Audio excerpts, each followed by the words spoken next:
Today is Tuesday, September 23rd. New release Tuesday. And a book has come out. This is my most anticipated read of the year. Like many other people, like many such cases, okay? As you can see, I don't have a physical copy. That is because a very dark, sinister, evil entity has made it so my book doesn't deliver until tomorrow, which I pre-ordered this book. I thought the whole point of pre-ordering was that you get it on the day of, but I guess I'm the fool. I don't have a physical copy, but that's not gonna stop me because I'm not waiting another day to start this book. Are you kidding me? I'm gonna be using my Spotify audiobook credit to start this book, and then tomorrow, once I get my physical copy in, I will switch to that. I am super excited for this book. I have really high expectations. If I don't like this book, I think I'm gonna do something drastic. Like, there's no way that this book is gonna be bad. The marketing push for this book is huge. I feel like they put a ton of money into it. Also, it's already been picked up for a movie. So I'm like, there is no way that I'm not gonna like this book. Please, fingers crossed, knock on wood. Well, would you look and see what decided to show up?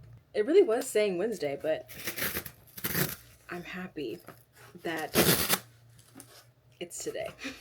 Now it feels real. I only listened to one chapter on audiobook, but this, having it in my hands, I just got the standard Barnes & Noble edition, I think. These inner pages. Oh, interesting. And it has this as well. I kind of regret not getting one of the really nice special edition ones. I should have got the Waterstone version because it has the sprayed edges that are like a continuation of the cover. Anyways, this is one of those books where I might get a second copy. I don't really do that, but I might have to. But I finally got my physical copy. I will be reading this now. I'm 100 pages into this book on chapter, I think 7. Helena, tomato. She wakes up in what they call Central. Central is where the Undying do their experiments. The Undying are the bad guys in this world. The Undying capture people that are in the Resistance, which is called the Eternal Flame, and they turn them into these necrothals. And once they do that, the people turn into a shell of what they once were, and the Undying can control them and use them as they see fit. We know that the leader of this resistance has died, and Helena was a part of it, but her memories are now gone. At this point in the book, Helena has been taken to the High Reeve. So we've met our main male character. His name is Cain Farron. I'm really glad they kept the High Reeve aspect of this book because I think it's a good choice for like a villain.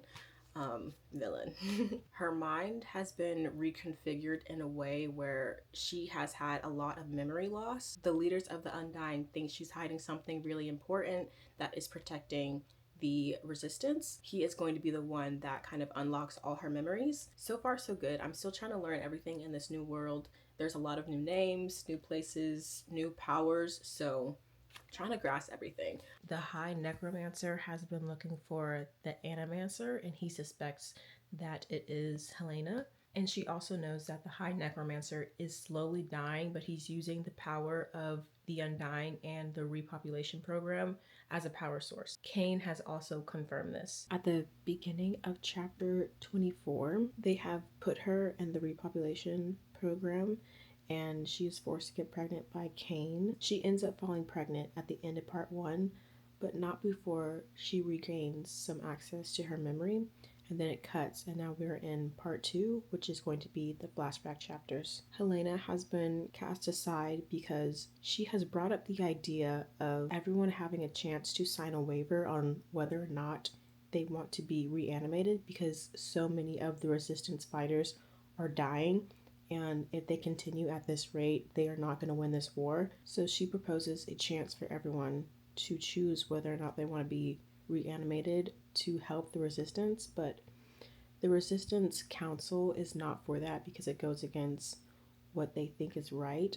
They fight for the natural life cycle, and this would go against everything they are fighting for, even though if they don't do it, they are going to die. They're going to lose. She's now been selected by a couple of the members in secret to go behind people's back to work with Cain to spy so they can get an advantage in this war. I am still in the flashback chapters, and I made some tabs just to highlight some of the notable things to me. On page 457, we get the line, "You're like a rose in a graveyard." On page 435, I tab this because I think it's the first time Helena kind of acknowledges that she sees Kane in a more of a romantic light, even though this is still really early on. It says, "She tilted her head to the side. If she saw him without the context of who he was, she might find him rather handsome." I think that's like the first little inkling of something more happening. They're still in this partnership. Both of them are trying to get different things out of it. She has been advised to make him obsessed with her in exchange to get more information out of him and have more leverage. They do have a real kiss in one of these chapters, and at that point, she feels really icky about it because she is having real feelings towards him. So she just feels like it's wrong, even though that's what she has been advised to do. He is also teaching her to use her vivimancy in a specific way so she doesn't get drained. And he also has figured out that she is an animancer. I'm officially, I think, halfway through the book. It is taking me a while to get through, but I feel like I understand this world better now. I'm interested to see what the back half of this book is going to be. I just need to prepare for the devastation.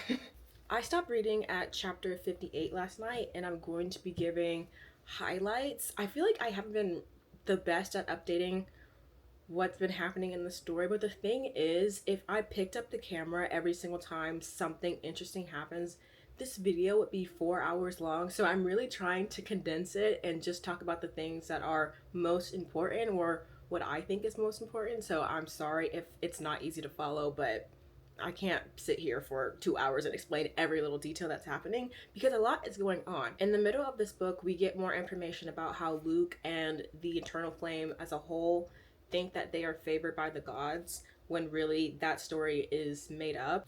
The leaders of the Eternal Flame have done such a good job crafting a narrative that the people believe that they are favored by the gods, and they think that's why they have gained some control back in the war, when really people like Helena and Kane are working behind the scenes to actually help the resistance. We also get more backstory on Kane's mother and why he's decided to betray the Undying. Helena was successful in her mission. She now has Kane wrapped around her finger, and he is fully working with the Eternal Flame now because he has feelings for her. I'm on page 729. I could maybe finish this today. We'll see. I might need 2 days. I saw people online finishing this book in a day, in 2 days. If I read this book in 2 days, I wouldn't have comprehended anything. I'm going to read the last chapter and then the epilogue, and then I will give my final thoughts.